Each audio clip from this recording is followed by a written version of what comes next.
de l'audace est arrivé. Un ouvrage de courage, de lucidité, de rupture l'annonce.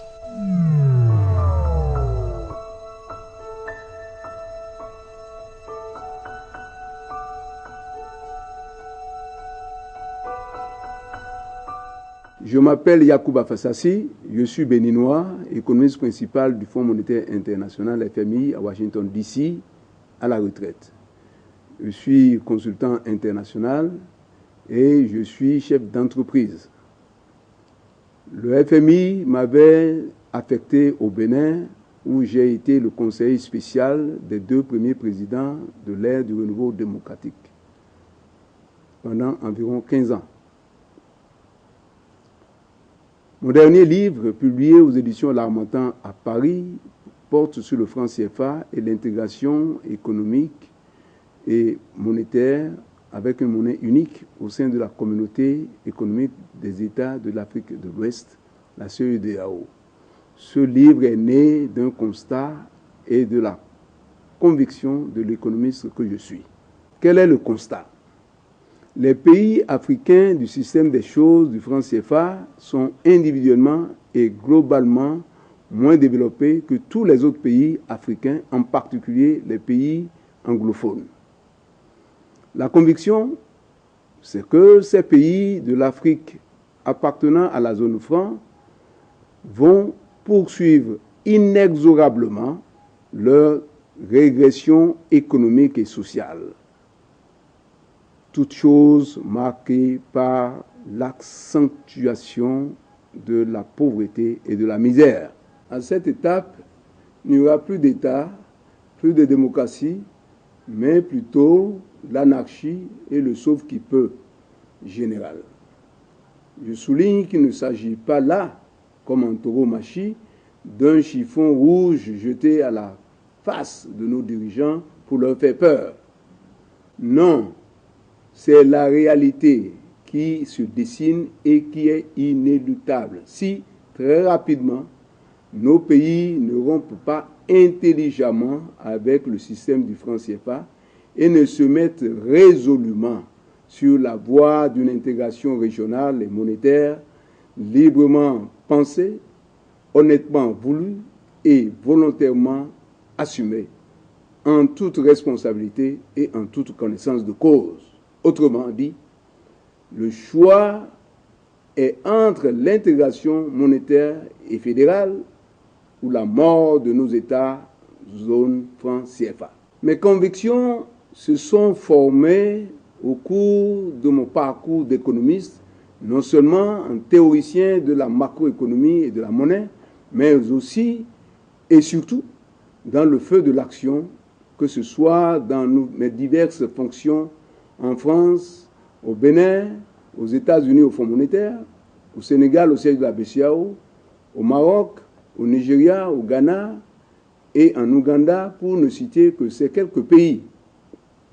En effet, jeune chercheur à l'université Paris 9 Dauphine, où j'ai obtenu mon premier doctorat en 1978, j'ai eu la chance et le bonheur de faire partie des différents groupes d'études et de recherche aux côtés des économistes français, anglais et allemands, où nous avons préparé les rapports Optica 1, Optica 2, Europa, qui ont constitué l'architecture intellectuelle pour la naissance de la monnaie unique européenne, l'euro.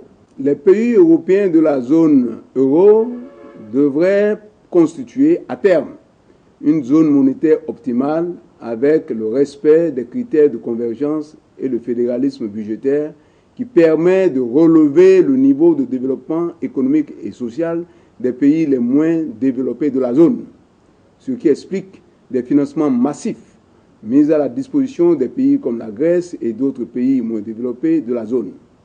Les pays africains qui ont décidé de s'arrimer à l'euro sont inscrits en 2e division de la zone euro. À ce titre, ils ne bénéficient d'aucune aide de la Banque centrale européenne, BCE. Ils sont plutôt des sinistrés de l'euro. Si l'Europe a réussi à créer sa monnaie unique pour tirer le maximum des avantages d'économie d'échelle liés à toute intégration économique et monétaire régionale. Pourquoi les pays de l'Afrique de l'Ouest qui ont une même histoire et une même civilisation, en particulier les pays de la CEDEAO, ne pourraient-ils pas avoir leur propre monnaie unique? Surtout que l'espace CEDEAO est plus proche que l'Europe d'une zone monétaire optimale. Autrement dit, la CEDEAO est meilleure candidate que l'Europe à une monnaie unique.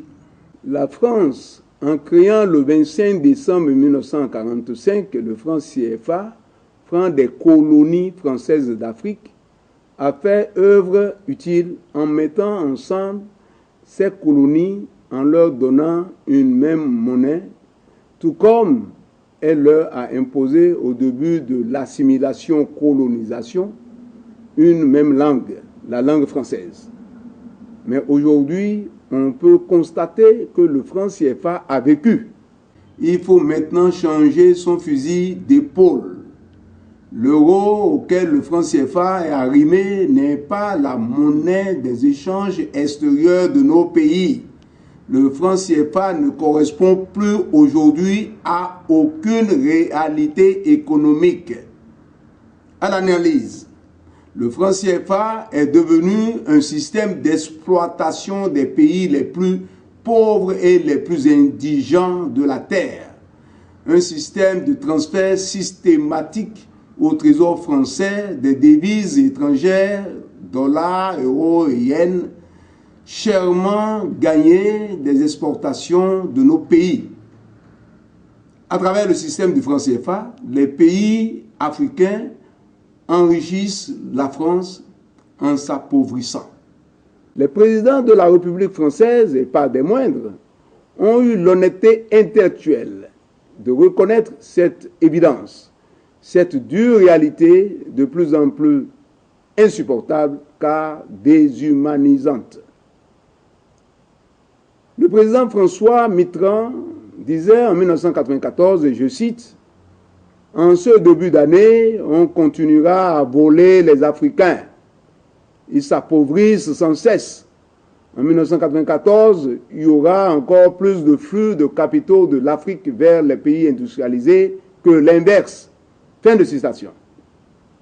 Le président Jacques Chirac, en tirant la sonnette d'alarme sur les conséquences désastreuses du franc CFA sur les économies africaines, a déclaré en 2012 ceci, je cite, « On oublie une chose, c'est qu'une partie de l'argent qui se trouve dans notre porte-monnaie vient précisément de l'exploitation depuis des siècles de l'Afrique.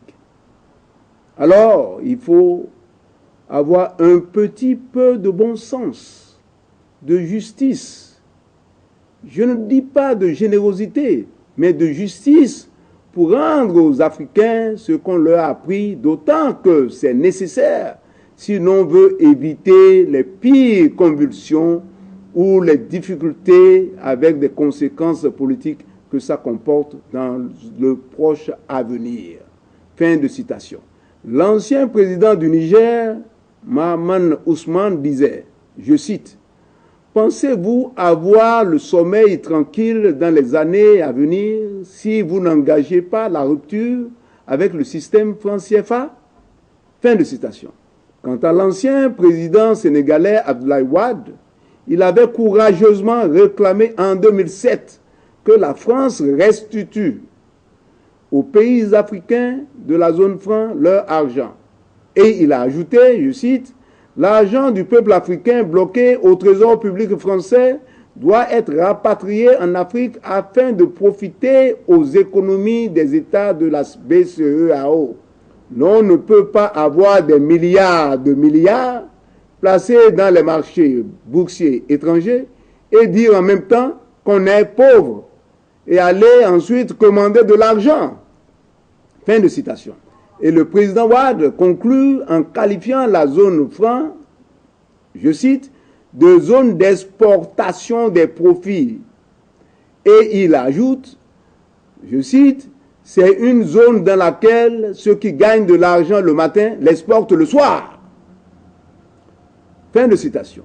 Le système franc CFA a condamné à jamais les pays africains à demeurer les plus indigents et les plus pauvres de la planète. De ce qui précède, on peut facilement voir que la disparition de nos États n'est plus une hypothèse de théoricien. Pour le moment, les ravages du franc CFA arrimé à l'euro sont plus visibles à travers la progression de l'économie souterraine. Il y a au bout de ce processus un étouffement de l'État. Celui-ci ne pourra plus faire face aux dépenses de souveraineté. Il s'entend que les recettes fiscales vont graduellement se réduire comme peau de chagrin avec la disparition progressive du secteur formel. Alors, la France pourra proposer une nouvelle dévaluation du franc CFA. Dévaluation qui pourrait fixer le nouveau taux du franc CFA à 15 000 francs CFA pour 1 euro. Ce sera la grande impasse, un véritable tsunami économique et social qui va balayer sur son chemin tous les régimes et les gouvernements africains de la zone franc. Ce n'est plus une hypothèse d'économiste, une prévision vague. Je répète, ce n'est plus un chiffon rouge agité à la face de nos chefs d'État. C'est une certitude basée elle-même sur la puissance de la science économique. Pour éviter ce naufrage collectif des économies africaines de la zone franc, qui pourrait se produire au cours des 10 prochaines années, il n'y a qu'une seule solution. L'intégration régionale économique et monétaire avec une monnaie unique. Ainsi, pour l'avenir, il faut courageusement assumer l'évidence et s'engager résolument en toute responsabilité et en toute connaissance de cause sur le chemin d'une intégration régionale et monétaire librement pensée, ardemment voulue et sagement assumée. Je dois souligner ici que nos chefs d'État sont devenus conscients qu'ils ne pourront jamais réussir à sortir leur peuple de la misère ambiante et de la pauvreté abjecte à cause du franc CFA, malgré tous les efforts louables que la plupart d'entre eux font tous les jours pour bâtir des nations modernes. Les différents présidents de la République qui se sont succédés à la tête de notre pays, le Bénin, depuis le début du renouveau démocratique, ont beaucoup œuvré pour que le Bénin devienne un pays où il fait bon vivre.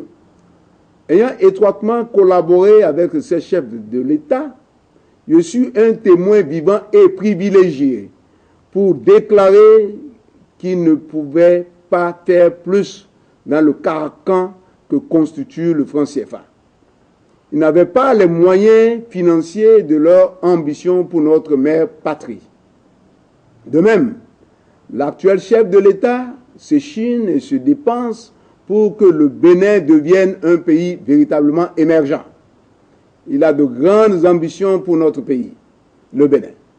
Mais le système franc CFA ne lui a pas permis de concrétiser tous ses rêves pour le Bénin.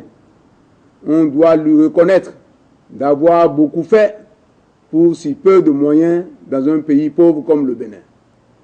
Le président Boni Yayi n'a pas démérité, loin s'en faut. Le Bénin n'est pas la Grèce pour avoir les faveurs de la Banque centrale européenne BCE et les financements massifs du FMI et de l'Union européenne, bien que notre pays, comme les autres pays africains, CFA, soit membre rattaché à l'euro. Les pays africains de la zone franc doivent sauter dans le train de la monnaie unique de la CEDEAO, la monnaie ECO, que les pays anglophones de la CEDEAO et la Guinée-Conakry ont mis sur les rails avec le siège de la Banque centrale à Accra, au Ghana. Il n'y a pas une autre solution. L'intégration monétaire est un mouvement global. L'Europe l'a compris, l'Amérique l'avait compris, l'Asie s'y prépare et l'Afrique de l'Ouest, le Nigeria, le Ghana et les autres pays en dehors des pays francs CFA, ont déjà créé la deuxième zone monétaire de la CEDEAO, appelée ZMAO, la zone monétaire de l'Afrique de l'Ouest.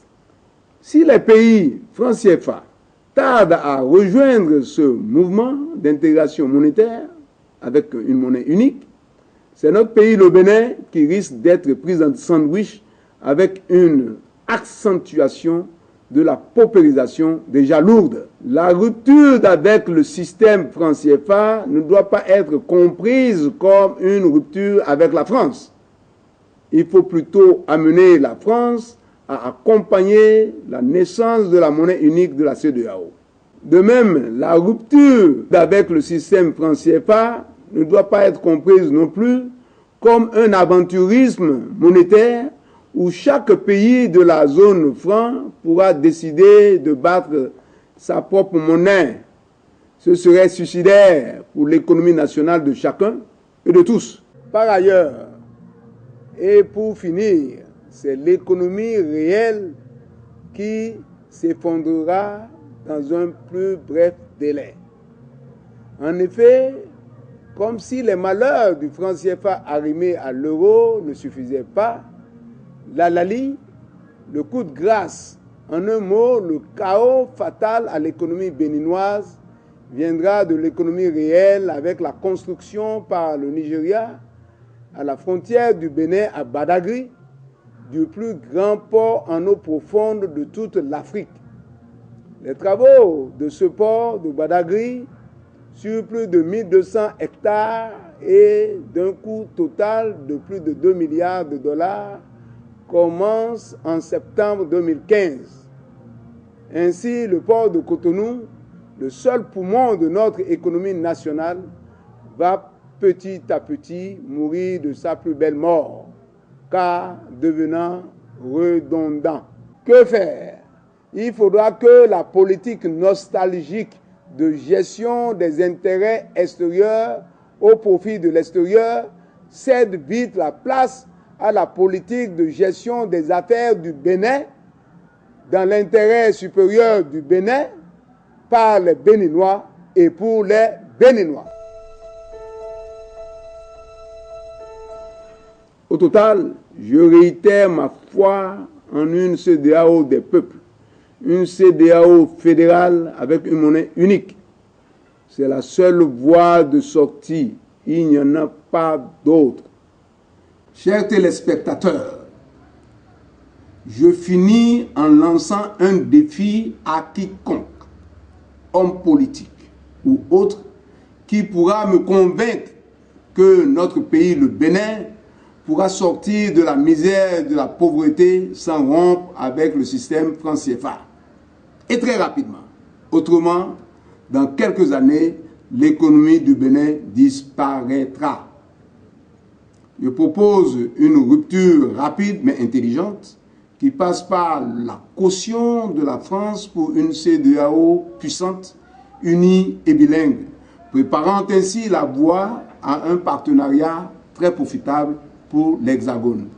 Tous ces éléments que je viens de brosser dans cette interview sont détaillés, articulés et documentés dans mon livre qui vient d'être publié aux éditions L'Harmattan à Paris.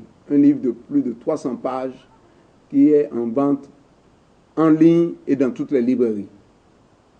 Merci pour votre attention.